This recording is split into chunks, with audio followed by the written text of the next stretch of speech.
Now देखो बेटा, अभी अभी जो हमने टॉपिक किया ना, इस टॉपिक का नाम था आईयूपीएसी नेमिंग। इसमें मैंने बताया कि कॉमन नेम का आजकल ट्रेंड हो गया है क्वेश्चन में। जैसे ग्लिसरोल की क्या पहचान बताई, 3 कार्बन, तीनों पे एक एक OH यानी ट्राइओल है।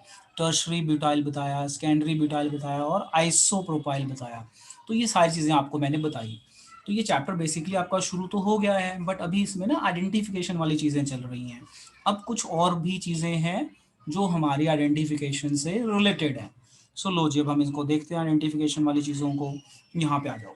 अब देखो यहाँ पे क्या है, cyclic alcohols are named by using word cyclo. तो अब आपको ऑलरेडी पता भी है कि अगर कोई चीज़ साइक्लिक फॉर्म में हो तो हम उसे साइक्लो लगा देते हैं। जैसे cyclo propane, cyclo ethane, cyclo butane, इस तरह से। तो अब आप देखो यहाँ पे नाम, जैसे ये है। अब ये बेंजीन नहीं है, कई बच्चे यहाँ पे ना बहुत बड़ी गलती करते हैं, इसको बेंजीन समझ लेते हैं। ये बेंजीन क्यों नहीं है? क्योंकि इसमें ऑल्टरनेट डबल बॉन्ड नहीं है, ये बेंजीन नहीं है। ये है आपका साइक्लोहेक्सेनोल, यानी 6 कार्बन है तो हेक्सेन हो गया। साइक्लिक फॉर्म में है तो साइक्लो है और साथ में OH, तो साइक्लोहेक्सेनोल हो गया। इसी तरह से ये अगर आप देखो तो 5 कार्बन है एक रिंग की फॉर्म में, तो ये साइक्लोपेंटेन ओल हो गया। और मिथाइल लगा हुआ है सेकंड नंबर पे। तो अगर आप इसका आईयूपीएसी नेमिंग के हिसाब से चेक करो तो ये OH आपका मेन फंक्शन ग्रुप है। ये OH जो है आपका मेन फंक्शन ग्रुप है और OH के सेकंड कार्बन पे मिथाइल लगा हुआ है। तो इसका जो मेन है, मेन का नाम आएगा साइक्लो पेंटेनोल। मेन हो गया साइक्लोपेंटेनोल। अब साइक्लिक है, उसके बाद ये ग्रुप बचा हुआ है CH3, तो CH3 को मिथाइल नाम दे दिया, तो नाम पड़ गया इसका 2 मिथाइल साइक्लोपेंटेनोल। तो यहाँ पे पर्टिकुलर नेमिंग में मैं आपको क्या बताना चाहता हूँ, यहाँ मैं आपको ये बताना चाहता हूँ कि कई बार साइक्लिक फॉर्म में भी अल्कोहल दे देते हैं। चलो जैसे मुझे ना इसका नाम बताओ, इस साइक्लिक कंपाउंड का नाम बताओ, क्या नाम बनेगा बताओ। एक और दो एग्जांपल और कर लेते हैं। क्या नाम बनेगा इसका? इसका नाम बनेगा 1 2 3। इसे हम बोलेंगे साइक्लोप्रोपेन। क्या नाम बोलेंगे? साइक्लोप्रोपेन। ठीक है, एक और एग्जांपल देखो, आपको रिकॉल हो जाएगा। ये इस तरह से लगाया, ऐसे करता हूँ, सेम ही रखता हूँ कंपाउंड, और यहाँ पे ना इस बार OH लगा देता हूँ। ये OH लगा दिया मैंने यहाँ। अब बताओ इसका नाम, क्या नाम आएगा? 1 कार्बन। साइक्लोप्रोपेनॉल। यस, तो इसका नाम पड़ जाएगा साइक्लोप्रोपेनोल। तो आई गेस अब आपको समझ में आ गया क्या चीज़ें हैं।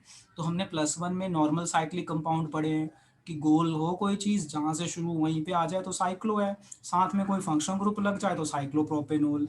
अच्छा एक चीज़ और बताओ, जैसे देखो ये 4 कार्बन है और मैंने यहाँ पे ना एक डबल बॉन्ड लगा दिया। अब मुझे इसका नाम बताओ, क्या नाम बनेगा इसका? इसका नाम बनेगा साइक्लो साइक्लोब्यूटीन। ब्यूटीन। क्या नाम बन जाएगा? साइक्लोब्यूटीन। चलो एक और इसमें थोड़ा सा और चेंज करता हूँ, देखो जरा ध्यान से।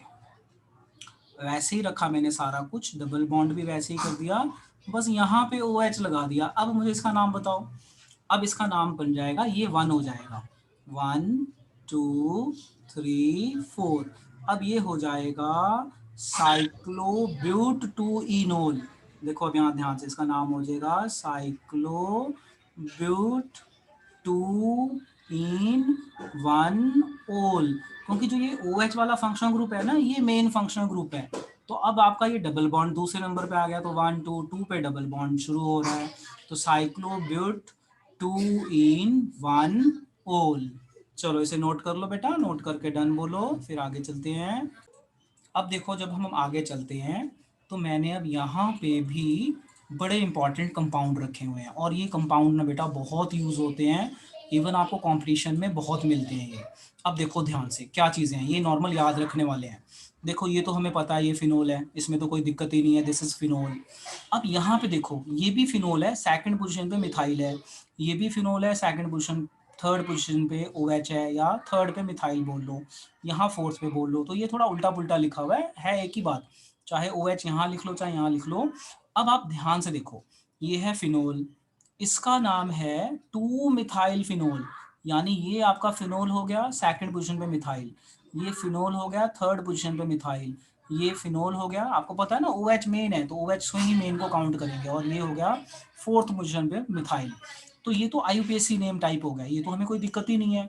अब आजकल क्या करते हैं कि आजकल ये वाला नाम नहीं देते, ये वाला नाम दे देते हैं, जैसे पेपर में दे देंगे कि orthocresol reacts with so and so compound. अब बच्चा यहाँ पे चकरा जाता है, ये ऑर्थोक्रिसोल क्या है? तो ऑर्थोक्रिसोल फिनोल, फिनोल की सेकंड पोजीशन पे CH3। कई बार देते थे मेटाक्रिसोल, तो मेटाक्रिसोल फिनोल, फिनोल की थर्ड पोजीशन पे CH3।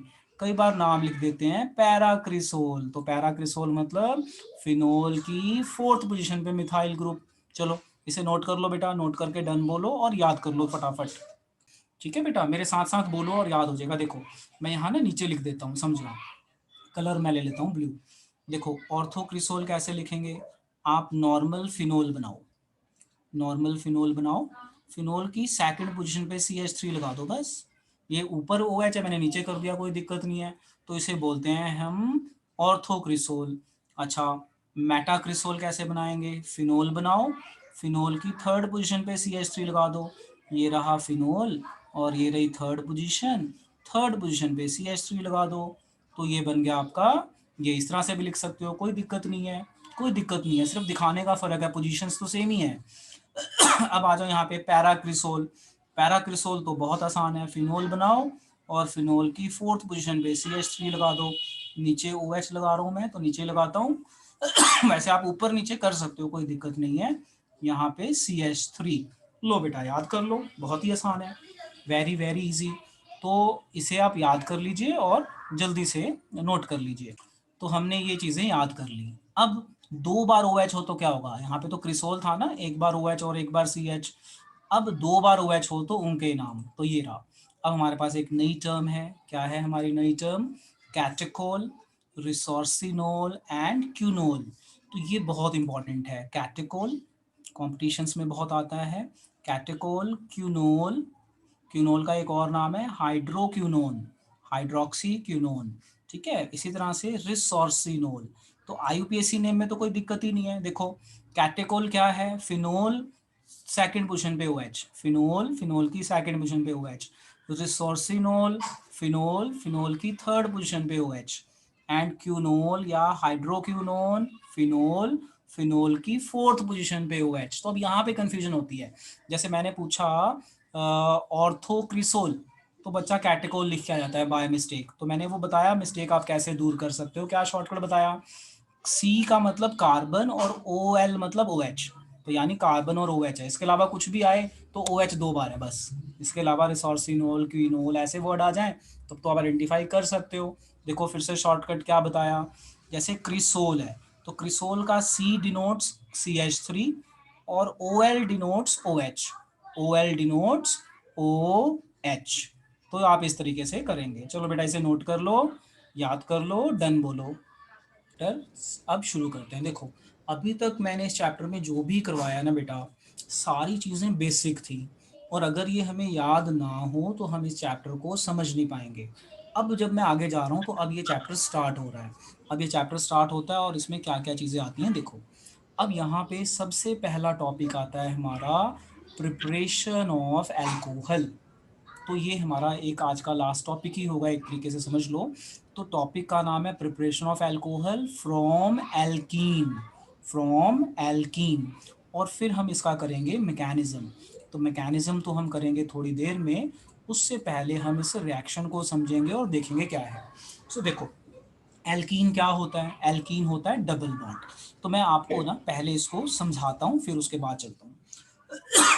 तो अब जो हमारा मेन टॉपिक है, टॉपिक का नाम है preparation of alcohol from alkene. अब आप इसे समझिए, फ्रॉम एल्कीन क्या होता है, एल्कीन होता है डबल बॉन्ड। देखो कैसे, जैसे CH2 डबल बॉन्ड CH2 है, अगर मैं इसकी वाटर से रिएक्शन कर दूं इन द प्रेजेंस ऑफ एसिड, तो एसिड हमारा कैटलिस्ट है। अब आप देखो ये रिएक्शन हुई कैसे होगी कि ये अल्कोहल बन जाए। तो ये एल्कीन है ना, इस एल्कीन का नाम है इथीन। क्या नाम है इस एल्कीन का, इथीन। अब देखो ये रिएक्शन कैसे हुई होगी, इसे मैं एक सर्कल में समझाता हूँ, मेमोरी एड की फॉर्म में। तो जो आपको याद है, मैं हमेशा मेमोरी एड बनवाता हूँ ताकि याद हो जाए इजीली। अब देखो ध्यान से, CH2 डबल बॉन्ड CH2। तो जब आप इसकी वाटर से रिएक्शन करते हो इन the presence of acid, acid HCl हो सकता है, तो होता क्या है कि ये वाला एक बॉन्ड टूट जाता है और ये वाला बॉन्ड टूट जाता है। और क्या होता है, ये वाला हाइड्रोजन इस कार्बन से जुड़ जाता है, ये वाला OH इस कार्बन से जुड़ जाता है। तो देखो आपको क्या प्रोडक्ट मिलेगा, आपको प्रोडक्ट मिलेगा CH3, ये H यहाँ जुड़ गया CH3, सिंगल बॉन्ड CH2OH, तो बन गया ना अल्कोहल। अगर आप ध्यान से देखो तो ये क्या बन गया, अल्कोहल। तो हमारा टॉपिक भी यही था कि method of preparation of alcohol, तो ये इस तरह से अल्कोहल बनता है। तो ये हो गई हमारी एक रिएक्शन। एक और तरीके से समझाता हूं इसका बी पार्ट। मान लो इस बार आपके पास अनसिमेट्रिकल एल्कीन है। तो अनसिमेट्रिकल एल्कीन क्या होती है, CH3 CH double bond CH2, ये सिमेट्रिकल है। सिमेट्रिकल मतलब कि कहीं पे भी अटैक हो जाएगा, अगर अनसिमेट्रिकल हो तो मार्कोनी रूल लग जाएगा। अब देखो, अब आप इसकी हाइड्रोलिसिस कर रहे हो इन द प्रेजेंस ऑफ एसिड। अब आप देखो ध्यान से, एसिड की प्रेजेंस में रिएक्शन हो रही है। अब आप देखो ये रिएक्शन कैसे होगी। अब क्या होगा, ये है नेगेटिव पार्ट और ये है पॉजिटिव पार्ट। तो मार्कोनी रूल कहता है कि जब भी ऐसा होगा, अनसिमेट्रिकल एल्कीन होगी, तो जो नेगेटिव पार्ट है वो डबल बॉन्ड के उस कार्बन से बॉन्ड बनाएगा जिसके पास H कम है, और H उससे बनाएगा जिसके पास ज़्यादा है, तो ये इधर चला जाएगा और आपका ये डबल बॉन्ड टूट जाएगा या इधर शिफ्ट हो जाएगा। तो देखो प्रोडक्ट क्या बना, बताओ क्या बना प्रोडक्ट। प्रोडक्ट बनेगा CH3CHOH सिंगल बॉन्ड CH3। अब आप जरा ध्यान से देखो, जो ऊपर हमारा रूल था जब हमारा सिमेट्रिकल था, तो सिमेट्रिकल में ये जो अल्कोहल बना, ये कौन सा अल्कोहल बना है बेटा, देख के बताओ कौन सा अल्कोहल बना सिमेट्रिकल में, प्राइमरी। बट अगर अनसिमेट्रिकल एल्कीन हो, अनसिमेट्रिकल मतलब डबल बॉन्ड के राइट और लेफ्ट के कार्बन बराबर ना हो, तो जो हमें अल्कोहल मिला है वो कौन सा अल्कोहल मिला है, देखो कौन सा मिला बेटा, ध्यान से, कौन सा अल्कोहल, देखो बेटा बताओ कौन सा अल्कोहल है, secondary, स्कैंड्री, यस। चलो इसे नोट कर लो। इस रिएक्शन का शॉर्ट नेम है एसिड हाइड्रोलिसिस ऑफ एल्कीन। इस रिएक्शन को हम और किस नाम से जान सकते हैं, एसिड हाइड्रोलिसिस ऑफ एल्कीन। लो एक बार ध्यान से सुनो, अगर हम 2 कार्बन वाला एल्कीन लें और उसकी एसिड हाइड्रोलिसिस करें तो हमें प्राइमरी अल्कोहल मिलेगा। बट अगर हम 3 कार्बन वाला एल्कीन ले लें, इसे कहते हैं अनसिमेट्रिकल, तो यहाँ पे मार्कोनी रूल लग जाएगा, नेगेटिव पार्ट उस कार्बन से जुड़ेगा जहाँ पे हाइड्रोजन कम है डबल बॉन्ड के साथ, और हमें मिलेगा सेकेंडरी अल्कोहल। तो ये ना कन्वर्जन्स के लिए बहुत इंपॉर्टेंट है, कई बार ना लिखा होता है पेपर में कि भाई convert this molecule into primary alcohol और convert this molecule into secondary alcohol. तो आपको इन चीज़ों का ध्यान रखना है कि आपने किस तरह से रिएजेंट चूज करना है और उसको रिएक्ट करवाना है। तो आप इसे नोट कर लीजिए बेटा। चलो अब हम इसकी थोड़ी सी थ्योरी पढ़ लेते हैं, फिर हम लेक्चर बंद करते हैं आज का। लो जी, टॉपिक का हमारा नाम था preparation of alcohol from alkene, और मेन टॉपिक का नाम है एसिड कैटालाइज्ड हाइड्रेशन। तो ये दूसरा नाम है एसिड हाइड्रोलिसिस ऑफ एल्कीन, और हम क्या कह सकते हैं इसको, एसिड हाइड्रोलिसिस ऑफ एल्कीन। अब देखो theory, alkenes react with water in the presence of acid as a catalyst, कि जो यहाँ पे हमने एसिड लिया ना HCl, वो आपका आपका एक कैटलिस्ट है, okay, to form alcohol in case of unsymmetrical alkene. तो अनसिमेट्रिकल ये रहा, ये अनसिमेट्रिकल है, और यहाँ पे 2 कार्बन है तो ये सिमेट्रिकल है। The addition of reaction takes place according to Markovnikov's rule. तो यही मैंने समझाया आपको। यहाँ पे जो 2 रिएक्शन है वो शॉर्ट में लिखी है, इन्हीं 2 रिएक्शन को मैंने अगले पेज पे अच्छे से करके दिखा दिया। तो बस यही था हमारा आज का। लो देखो समझो, ये था CH2 double bond CH2, water और एसिड की प्रेजेंस में करोगे तो ये रिवर्सिबल रिएक्शन होती है, याद रखना, डबल एरो है, कीप इन माइंड कि ये रिवर्सिबल रिएक्शन है, ये एक दूसरे में इक्विलिब्रियम मेंटेन करते हैं, और हमें मिल जाएगा प्राइमरी अल्कोहल। अगर हम अनसिमेट्रिकल एल्कीन लें और वाटर लें एसिड की प्रेजेंस में, तो हमें मिल जाएगा सेकेंडरी अल्कोहल। अगली क्लास में मैं इसका मैकेनिज्म भी करवाऊंगा। तो बस हम आज इतना ही करेंगे। अब आप इसे अच्छे से रिवाइज कीजिए और खूब प्रैक्टिस कीजिए बेटा।